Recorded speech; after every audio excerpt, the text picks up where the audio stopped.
Irmãos, nós vamos meditar na palavra de Deus em uma passagem bastante conhecida.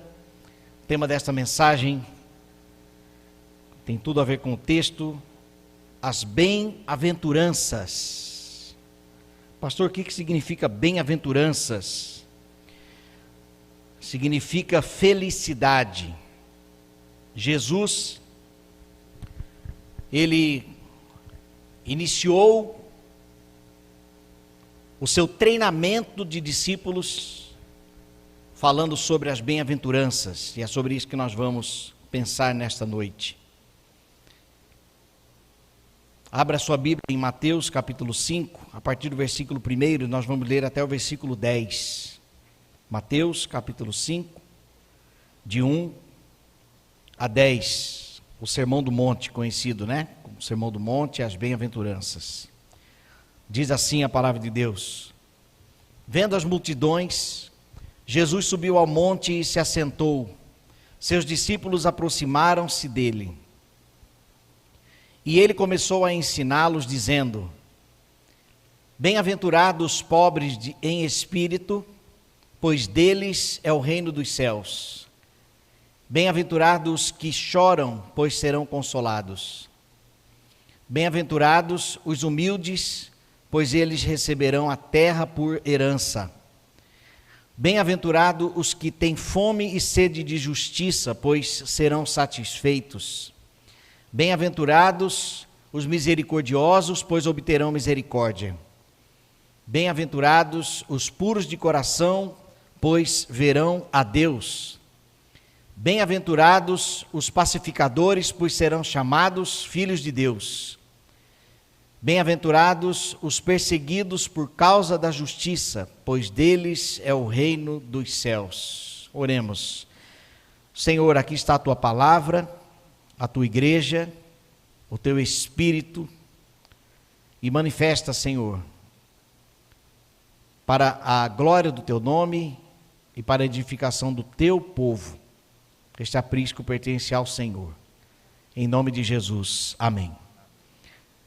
Jesus está falando aqui com os apóstolos, aqueles que ele convocou para dar continuidade à sua missão. Essa continuidade aqui é entre aspas, né? Porque passa a ser a missão dos apóstolos, porque Jesus cumpriu a sua missão quando morreu na cruz, ressuscitou e fez discípulos, né? E deixou a grande comissão para eles.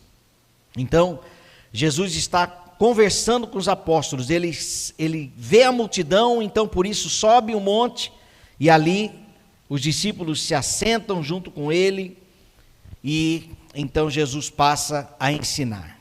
O início do Sermão do Monte, que na verdade é um conjunto de sermões que Jesus vai dar aqui para os discípulos, tem a ver com esta fase de conhecimento teórico sobre o reino de Deus, e depois que eles descem do monte, vem a parte prática, onde Jesus opera milagres, Jesus mostra como fazer, como amar, como renunciar, como ajudar as pessoas, e então ele passa para uma outra fase de enviar os discípulos de 2 em 2.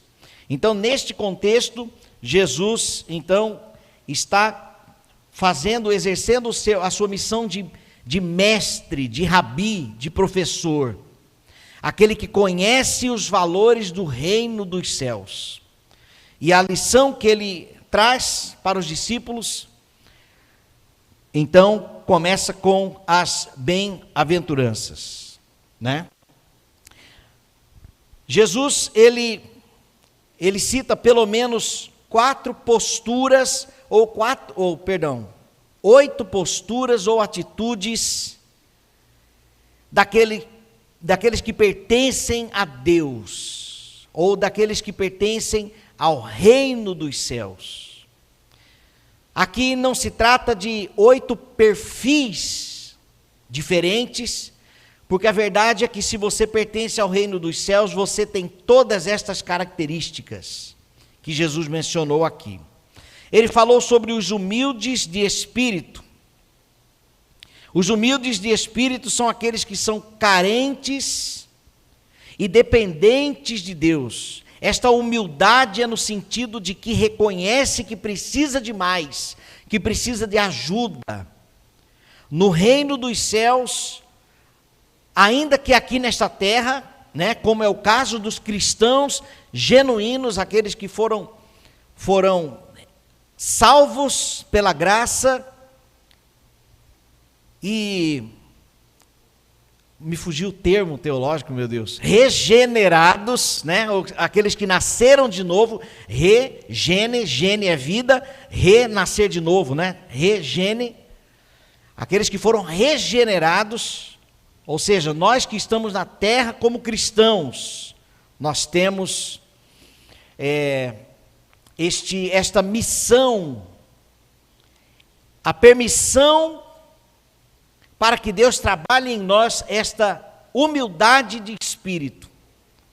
Precisamos entender que sem Deus nada somos. Temos os nossos dons, os nossos talentos, os nossos deveres sociais, as nossas responsabilidades, mas em tudo precisamos entender que somos carentes de Deus. Precisamos depender de Deus em tudo que fizermos, humildade de espírito. Uma outra postura, os que choram, bem-aventurados os que choram, pois serão consolados. Como assim, felizes aqueles que choram? Este choro, estas lágrimas, Jesus quer dizer, as lágrimas de arrependimento, de reconhecimento de pecado, essa luta que é travada dentro de nós contra o pecado, e eu preciso renunciar isso, e isto causa dor. Por isso choramos quando pecamos, nos arrependemos. Este choro também, que traz então consolo, é um choro sobre o mundo e a condição de perdição deste mundo. Então um choro talvez também de clamor por esta terra, talvez naquela postura do profeta chorão. Quem era o profeta chorão? Quem foi no Antigo Testamento?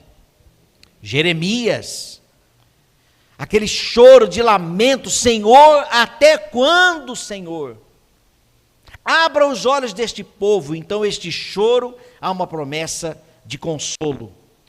A postura de mansidão: bem-aventurados os mansos, pois eles receberão a terra por herança. Esses mansos, aliás, mansidão é uma característica do fruto do Espírito, lá em Gálatas, né? Mansidão, domínio próprio. E esta mansidão tem a ver com sermos gentis no trato com as pessoas, sermos pessoas mansas, humildes. Mas tudo isto porque nós sabemos que o controle de todas as coisas não está em nossas mãos, mas nas mãos do nosso Senhor. Por isso descansamos nele, não nos apavoramos, né? O próximo perfil, os que têm fome e sede de justiça, são os justos e retos, aqueles que vivem uma vida reta diante de Deus, consequentemente diante da sociedade, e também o desejo do triunfo final de Deus sobre o mal e o seu reino estabelecido, ou seja, a justiça plena, a justiça de Deus, até porque esta fome e sede de justiça não tem a ver com vingança, porque a palavra de Deus diz que a vingança pertence ao Senhor e não a nós, né? Então nós temos esta fome e sede de justiça, o desejo árduo de vivermos integralmente, né? Na integridade, uma vida reta. Os misericordiosos são os indignos recipientes da misericórdia de Deus. Nós somos recipientes indignos. Como que Deus pode depositar em nós o seu óleo? O óleo, na Bíblia, simboliza o Espírito Santo. E ele olha para nós, vasos imundos, e decide depositar o seu Espírito em nós. Então aqui são os misericordiosos, aqueles que sabem que nada são, e por isso, você vê que está conectado, né? Entende que carece de Deus, precisa de Deus. Os limpos de coração são os íntegros diante de Deus, os pacificadores, os que estão em paz com Deus, ou seja, se ajustaram com Deus, no sentido de justificação, foram justificados, houve o ajuste com Deus, e por isso vivem em paz com Deus, pacificadores. E então os perseguidos são aqueles que sustentam os padrões divinos da verdade.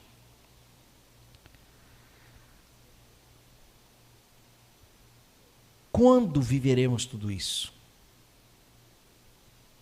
É o ideal, né, de Deus para nós. Mas eu quero falar sobre, eu detalhei um pouco sobre cada atitude, sentimento, reconhecimento que nós devemos ter. Humildade de espírito, né? Chorar de arrependimento, chorar pelo pecado, pela luta do pecado, contra o pecado. A mansidão, a fome e sede de justiça, sermos misericordiosos, limpos de coração, os pacificadores, sermos pacíficos e aceitarmos a perseguição. Sermos perseguidos pela nossa fidelidade, pela bandeira erguida de Cristo em nossas mãos, e entendermos que isto é parte da obra de Deus, parte da obra de Deus. Mas eu quero falar sobre pelo menos 5 verdades que estas bem-aventuranças de Cristo aos discípulos revelam para nós. E a primeira verdade é que as bem-aventuranças destroem qualquer tipo de... As bem-aventuranças revelam que os valores deste mundo são opostos aos valores do reino de Deus. Entendam que o Rei dos Reis, o Senhor dos Senhores, o Todo-Poderoso, encarna, o Verbo se fez carne, habitou entre nós, e quando ele senta para treinar os seus soldados, a primeira coisa que ele ensina é não sermos arrogantes, termos uma postura completamente inversa daquilo que este mundo prega. Porque os valores desta terra estão de cabeça para baixo, em relação aos valores do reino de Deus. Eu não digo que os valores do reino de Deus é que está de cabeça para baixo, porque quem está certo é Ele. O errado somos nós. Nós estamos errados. Nós estamos desequilibrados no sentido literal. Um desequilíbrio aí da nossa parte. Aquilo que era normal, aquilo que era reto, aquilo que era bom, justo, se tornou mal. Por isso está desequilibrado, está fora do equilíbrio. Nós, os nossos desejos, os nossos sentimentos. E por causa disso, Jesus vem, a primeira coisa que ele ensina aos discípulos é colocar as coisas em ordem em nós. Em nós. Os valores são inversos.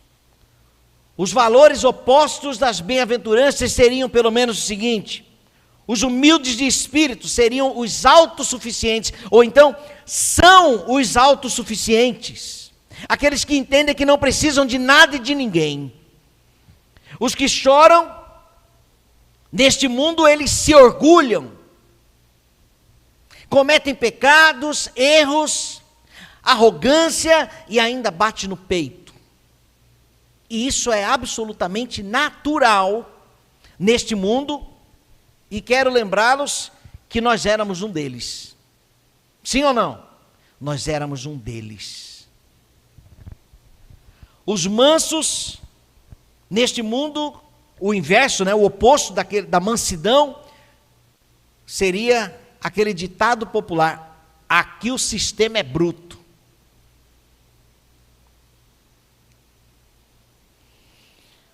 A fome e sede pela justiça, ou seja, o oposto daquilo que é reto e justo,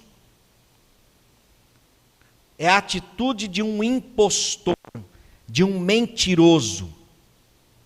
Os misericordiosos, ao invés de terem misericórdia, empatia, são os oportunistas, ou atitudes de oportunistas, porque não são especificamente pessoas, mas atitudes oportunistas, egoístas, repelentes.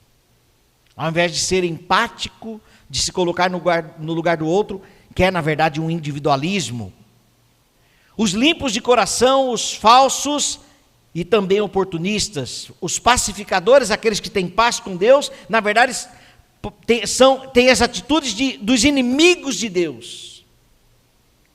Esta semana aconteceu no Canadá, um pastor que lá ele é um pastor bastante conhecido, ele ele divulgou pelas redes sociais de que faria um batismo em um lugar público, um local, um rio, alguma coisa assim, e foi divulgado, e no dia do batismo, ativistas gays foram lá para vaiar, para humilhar, e mesmo assim ele realizou o batismo, no final ainda vibrou com aquele novo convertido, ou aquela pessoa que entregou a vida a Cristo, debaixo de inimigos de Deus. Aqueles que não aceitam. E aqui, por favor, eu não estou falando que todo gay é inimigo de Deus, mas eu estou falando de inimigos de Deus. Atitudes deste mundo. E os perseguidos, aqueles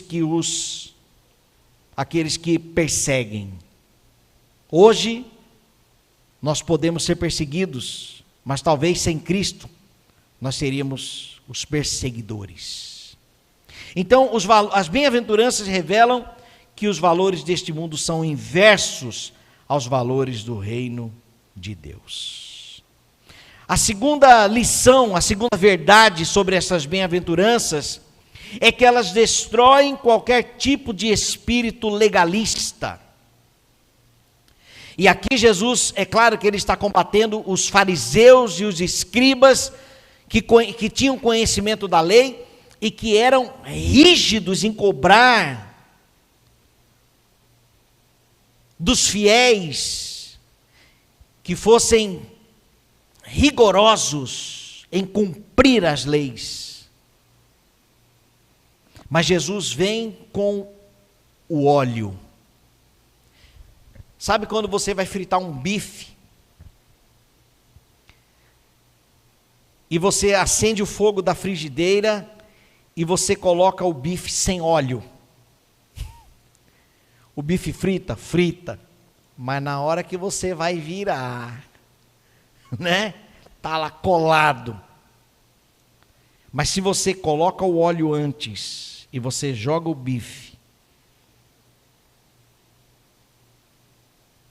ele tranquilamente, você manuseia ele ali, tranquilamente. Aí você vira ele. Está tudo certo, com o óleo. Jesus vem trazer o óleo. O óleo.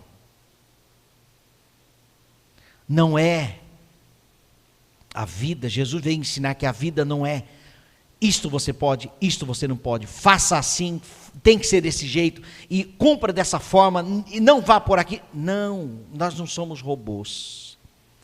Jesus veio trazer o óleo. Trata-se de relacionamento, de humildade, trata-se de amor, tempero, sabe? É isso que Jesus veio trazer.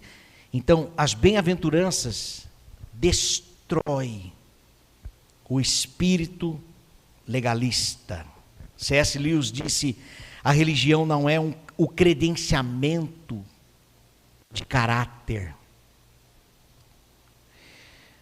Dodd também, num comentário bíblico, ele diz: os preceitos de Cristo não são definições estatutárias como as do Código Mosaico, mas sim indicações de qualidade e da direção de ação que deve ser aparentes, mesmo nas mais simples atitudes. As lições de Cristo não são definições estatutárias.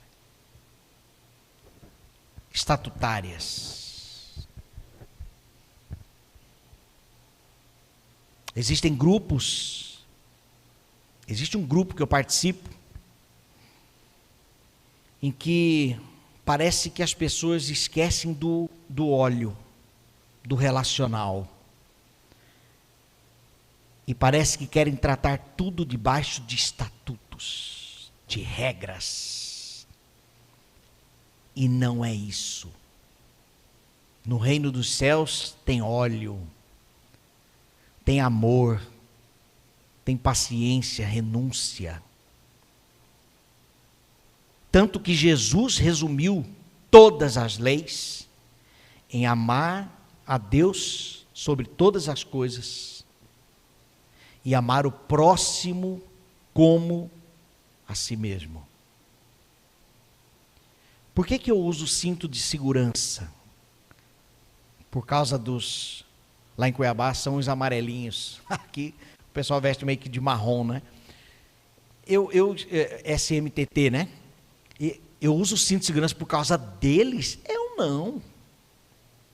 Não que eu não estou nem aí para eles. Não, o tom não é esse. É porque a questão não está relacionada a regras, a leis. Não é isso mais. Tem a ver com o amor para com a minha vida. Eu não ando a 150 por hora, se bem que eu tenho umas multas aí de velocidade. Mas assim, nada absurdo. Nada absurdo. É um vacilo, pisei um pouco, opa, já foi. Mas eu não ando a 150 por hora porque eu me amo. Porque eu amo a minha família que está dentro do carro. Então, percebe? Ah, não, tem uma placa ali 80, beleza, vamos a 80. Isso é legalismo. Agora, com amor, até as placas caem por terra. Estão entendendo? Até as placas caem por terra. Eu não preciso das placas. Se eu amar o meu próximo, tomarei cuidado. E as bem-aventuranças vêm neste tom, de que não se trata mais de leis, de regras, mas um tempo de graça, mas de obediência, de submissão, de limites, mas tudo com o óleo. Não mais sozinhos. A terceira verdade sobre as bem-aventuranças é que elas revelam o que Deus espera daqueles que se submetem ao seu domínio soberano. Isto é, se você tem Deus como seu Senhor, a sua vida não pertence mais a você. Aliás, Paulo falou sobre isso. Lá em Coríntios, deixa eu ver se eu acerto aqui o capítulo.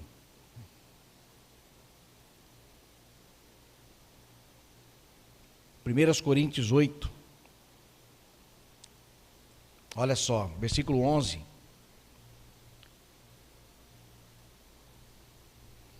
E assim por causa do teu saber perece o irmão fraco, pelo qual Cristo morreu, e deste modo, pecando contra os irmãos, golpeando-lhes a consciência fraca, é contra Cristo que pecais, e por isso se a comida não, gente, não é esse versículo aqui não. A vida não pertence mais a mim.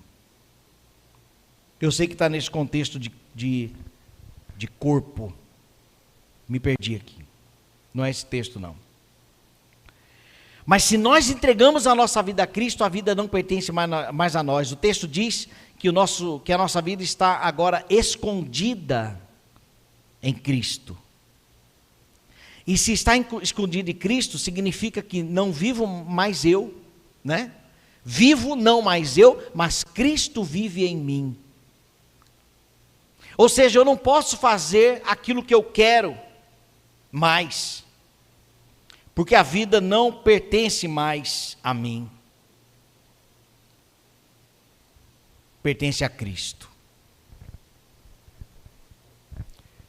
E se pertence a Cristo, então eu preciso me esforçar. Agora entra o meu papel de renúncia para viver então esta dependência de Deus, abrir mão da minha autossuficiência, chorar pelos meus pecados.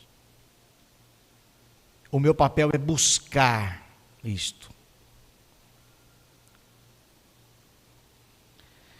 Estas bem-aventuranças revelam o que Deus espera de nós. Arrependimento, fez a lista aqui, dependência dele, paciência, retidão, empatia, integridade e fidelidade. Agora, esta missão que Jesus está ensinando para os apóstolos, meus irmãos,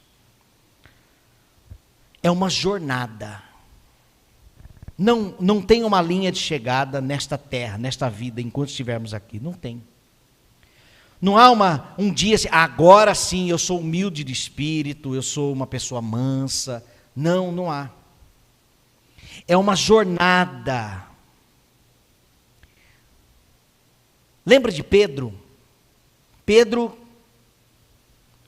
foi incisivo em dizer para Cristo: eu não vou te negar, eu vou com o Senhor para qualquer lugar, serei fiel até a morte. Jesus falou assim: pois é, Pedro, antes que o galo cante, tu me negarás 3 vezes. E aí então Pedro, convicto de que seria fiel ao Senhor, ele caiu. Ele negou. Eu não sei do que vocês estão falando. Não conheço esse homem. Mas quando Jesus olhou nos olhos de Pedro, ele chorou amargamente, diz a Bíblia. O que brotou esse choro amargo? Jesus. O silêncio de Jesus. A onisciência de Jesus. O que será que Pedro pensou naquela hora? Ele tinha razão. Eu nem percebi e neguei o meu Senhor 3 vezes. Ou seja, Pedro, um dos alunos de Cristo, caiu nesta jornada das bem-aventuranças. Por quê? Porque é uma jornada. Não é uma maratona que você chega rapidamente, não, é uma jornada, é longo o caminho. Então, aqui cabe uma aplicação. Quando não agirmos como Deus espera, ou não espera, né? Mas quando a nossa atitude não é como esta que Cristo ensina sobre o reino dos céus, choremos, talvez até amargamente, para que retomemos a nossa jornada. As bem-aventuranças revelam o ideal de Deus para nós. Felizes seremos se formos mansos, pacientes, misericordiosos, arrependermos, humildes de espírito, dependentes de Deus. Jesus está dizendo, se vocês forem assim, vocês serão felizes. Vocês serão felizes. A quarta verdade, a penúltima, é que as bem-aventuranças pertencem aos fiéis a Deus. E aqui cabe uma explicação, meus irmãos. Ser humano nenhum consegue viver as bem-aventuranças sem o Espírito, sem o óleo. Porque se uma pessoa sem Deus olhar esta lista, eu consigo, soberba. E o que Jesus está nos ensinando é que para vivermos, para sermos verdadeiramente felizes, nós precisamos dele. Nós precisamos do Espírito, precisamos do óleo.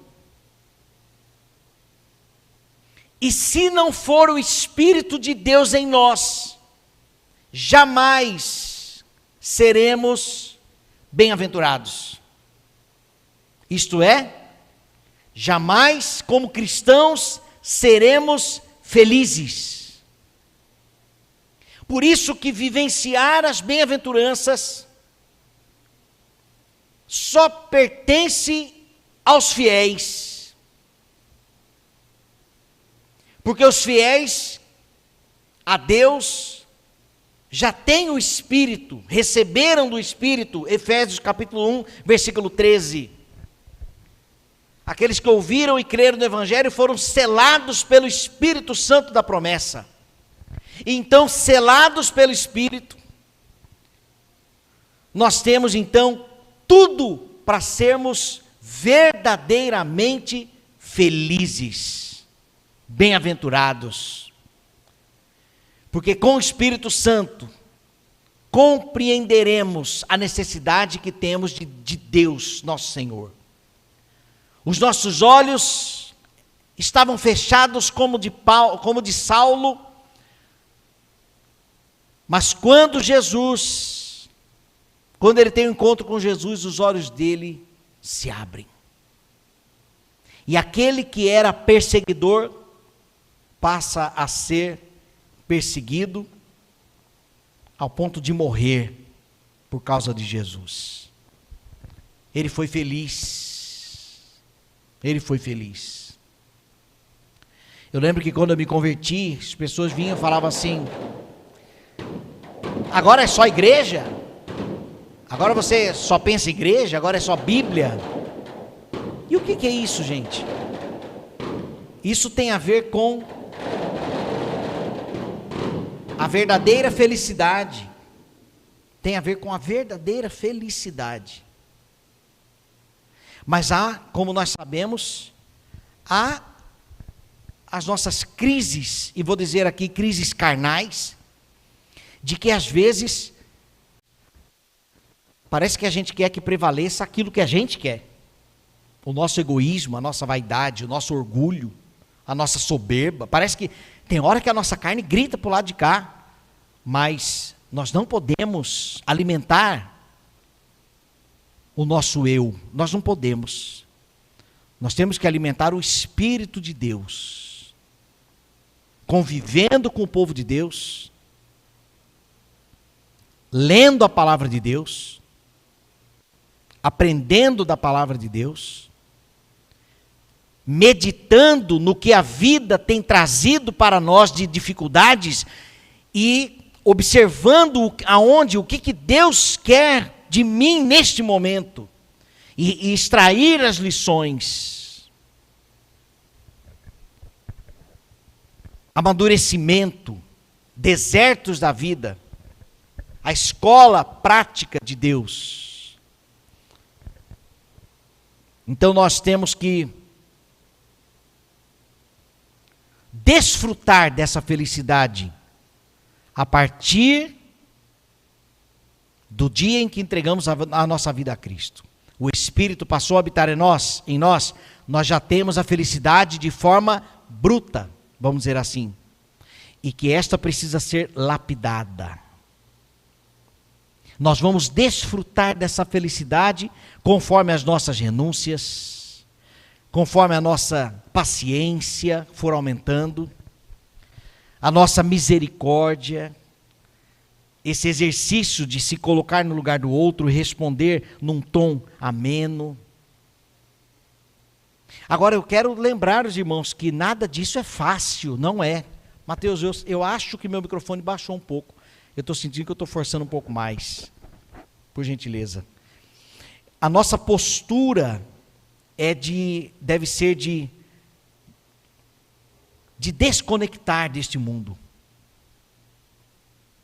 É claro que nós temos, Jesus disse isso em João 17, não peço que tire-os do mundo, né? Não significa, desconectar do mundo significa que você vai para um mosteiro, né? Fazer um voto de pobreza e castidade, porque nada no mundo presta. Não, não é isso não. Nós temos os nossos deveres e compromissos aqui, mas desconectar do mundo é aproveitar todas as oportunidades para se conectar com Deus. Lá em casa, quando eu vejo que a louça está assim, ó, né, na pia, desse tanto assim, eu já pego minha caixinha de som, Bluetooth.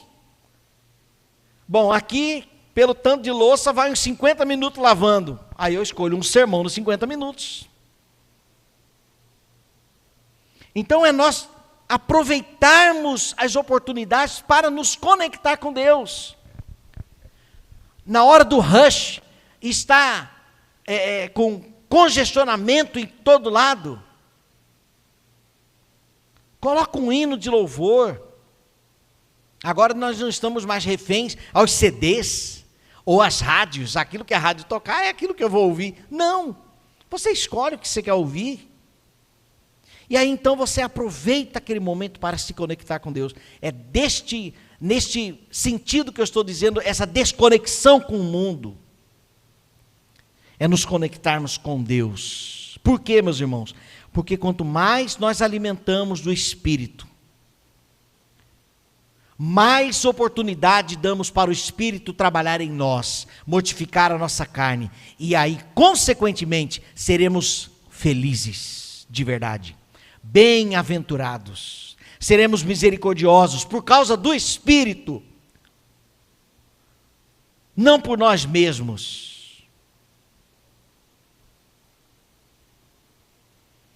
As bem-aventuranças, então, elas pertencem aos fiéis. Se você ainda não entregou sua vida a Cristo, como disse o diácono Alberto, hoje é o dia que você tem para entregar sua vida a Cristo, e aí sim fazer parte da família de Deus, do reino de Deus. E Deus então passará a trabalhar em seu coração, e você desfrutará da verdadeira felicidade. Eu não vou dizer aqui a felicidade que nós vivemos, porque nós já somos o povo de Deus. Não, por quê? Porque é uma jornada, é uma caminhada. Não é da noite para o dia, mas é pela misericórdia de Deus, dia a dia, tomando a cruz e seguindo a Jesus. E quinto e último, as bem-aventuranças. Esse aqui são recheadas de promessas, de bênçãos para esta terra e a terra vindoura. Jesus, ao mencionar as atitudes que nós devemos ter, ele cita as bênçãos que nós vamos receber. Graça de Deus. Olha aqui. Bem-aventurados os humildes de espírito, pois deles é o reino dos céus. Olha aqui a promessa de bênção. Bem-aventurados os que choram, porque serão consolados. Está no futuro também.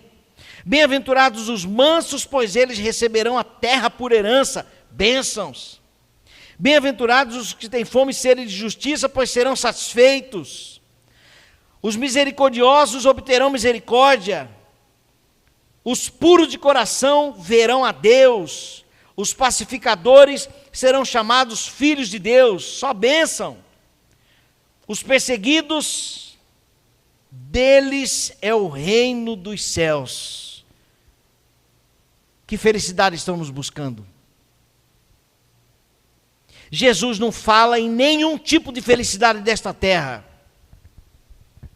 Ele não fala de riquezas materiais.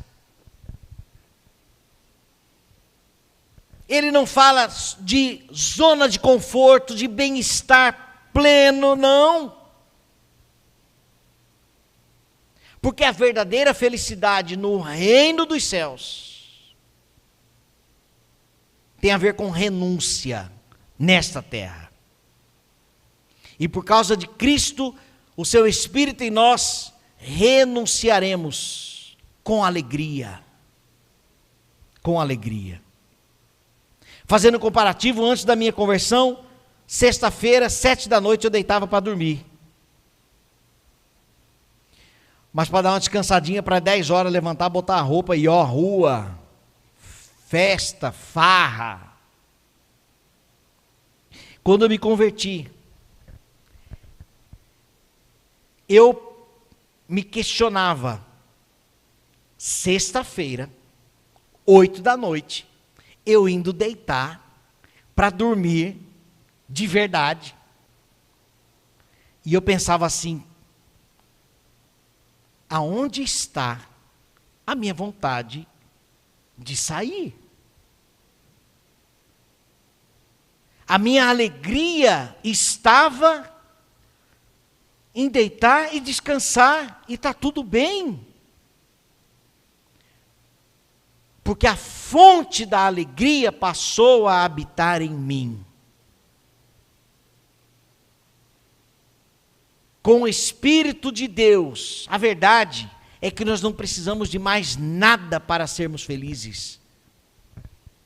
Porque nele e na obediência seremos verdadeiramente felizes. Será que você não está correndo atrás de algo, achando que é isso que te fará feliz? Às vezes eu, com a juventude, falo, Maranata, Senhor. Aí tem alguns jovens que falam assim, pastor, espera um pouco, deixa eu casar primeiro. Será que nós precisamos de um casamento para ser feliz? Nós precisamos do Espírito Santo de Deus para sermos bem-aventurados e desfrutarmos daquilo que Deus tem reservado para os seus. Uma paz inexplicável diante das tribulações, uma paz. Uma esperança diante de um diagnóstico onde os médicos não sabem o que fazer, nós temos uma esperança viva no Senhor. Porque o Espírito passa, então, a habitar em nós. Graças a Deus por isso. O lugar no reino dos céus, o consolo do Espírito, a terra por herança, satisfação, a misericórdia, veremos a Deus, seremos chamados filhos de Deus. Nós jamais nos arrependeremos por termos sido fiéis a Deus ou perseverado até o fim. Jamais. Eu nunca vi um cristão genuíno, arrependido por ter vindo na igreja, arrependido por ter lido 10 capítulos da Bíblia num dia, 20, arrependido por ter sido paciente. Deus trará as recompensas para nós. O Senhor trará as recompensas. Felizes seremos quando formos mansos, pacientes, misericordiosos. Felizes seremos quando chorarmos. Felizes seremos. Nunca nos arrependeremos de ter optado pela obediência ao Senhor, ou por uma postura que agrada a Deus. Isso nunca nos trará arrependimento. Para encerrar, meus irmãos, quero aplicar essas lições. Seja astuto quanto às propostas e valores deste mundo. Segundo, viva em paz com todos os homens. Terceiro, aprenda constantemente o que o Senhor espera de você. O que Deus espera de você? Nós precisamos aprender. E está na palavra de Deus. Quarto, dependa de Deus em sua caminhada cristã. Pastor, eu não quero ler a Bíblia. Tem uma palavra para você. Está tudo certo aí.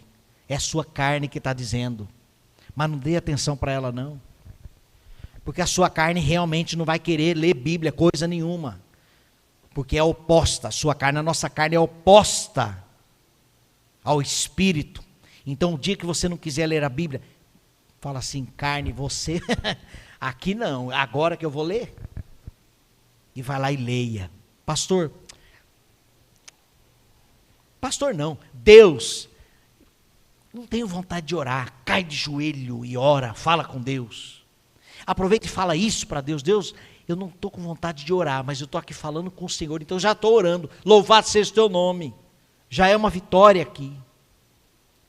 Então não obedeça, dependa de Deus em sua caminhada cristã.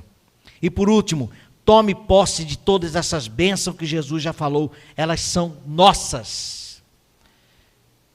Essas bênçãos pertencem a nós já. Já estão garantidas. Se vivermos felizes com esta felicidade. No Espírito nós já temos todas essas promessas. A terra por herança, a misericórdia do Senhor, o consolo do Senhor. Herdaremos a terra. Todas essas bênçãos já estão preparadas para nós. Mas por causa de Cristo e do seu Espírito que passou a habitar em nós. Caso contrário, legalismo, religiosidade, dogma, fardo, igreja de manhã e de noite, para quê? Sem o óleo. Sem o óleo. Eu quero orar pela igreja nesta hora. Quero orar por você. Feche seus olhos. Feche seus olhos. Senhor, nós queremos declarar ao Senhor aqui que nós precisamos inteiramente do Senhor.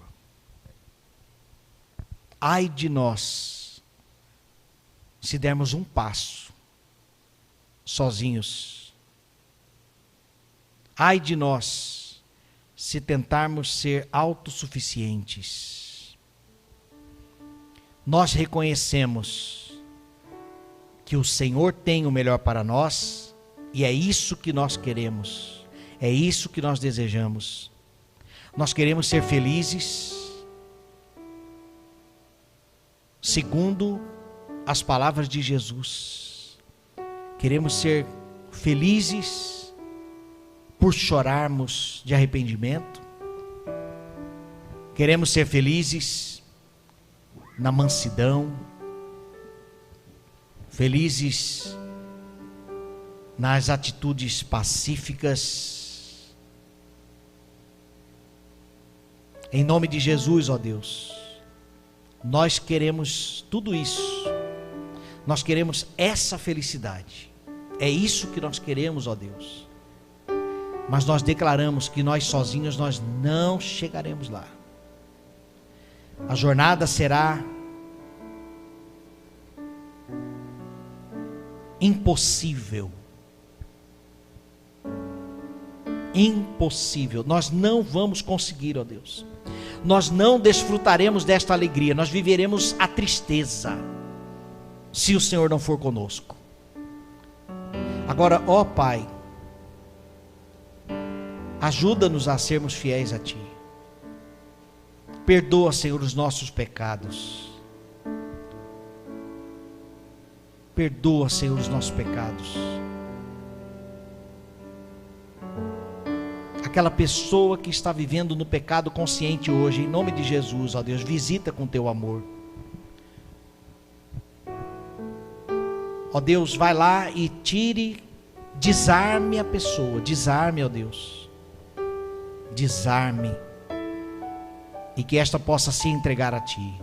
Perdoa, Senhor, os nossos pecados, a nossa desobediência, a nossa impaciência, o nosso egoísmo. Perdoa, Senhor, perdoa, perdoa, Senhor.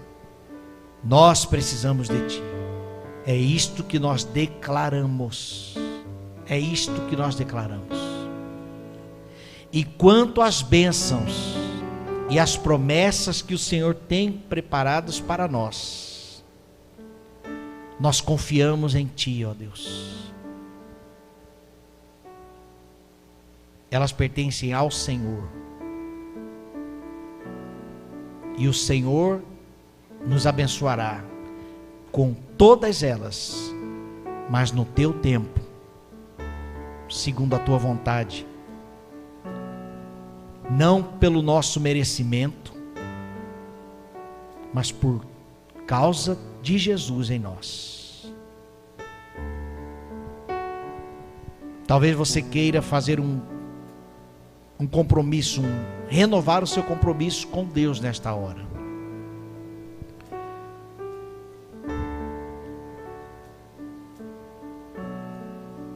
Se essa for a sua vontade, diga para Ele isso. Senhor, eu quero renovar o meu compromisso com o Senhor, de depender de Ti, de buscar a Tua palavra, buscar os Teus conselhos, de andar de novo com a Tua igreja, de me alimentar com os hinos, com os cânticos espirituais, de substituir aquilo que é maldição que eu coloquei dentro de casa, tirar de lá, de abandonar os pecados. Em nome de Jesus, ó Deus, receba os arrependidos de coração. Exaltado seja o Teu nome, ó Deus. Nós Te amamos, ó Deus. Obrigado, meu Deus, por nos amar tanto. Obrigado por sermos, apesar de sermos recipientes indignos, Tu estás conosco até a consumação dos séculos. Oh Deus, que amor é esse? Que amor é esse? Receba a nossa oração, Pai, de gratidão. Estamos voltando para casa, Senhor, nesta noite, cheios do Teu Espírito, porque o Senhor nos visitou. Ó Deus, bendito seja o Teu nome para sempre. Que vontade de fazer uma tenda e permanecer aqui na Tua presença, Senhor. Ó Deus, receba nossa gratidão sincera, em nome de Jesus. Amém, Senhor Deus. Amém.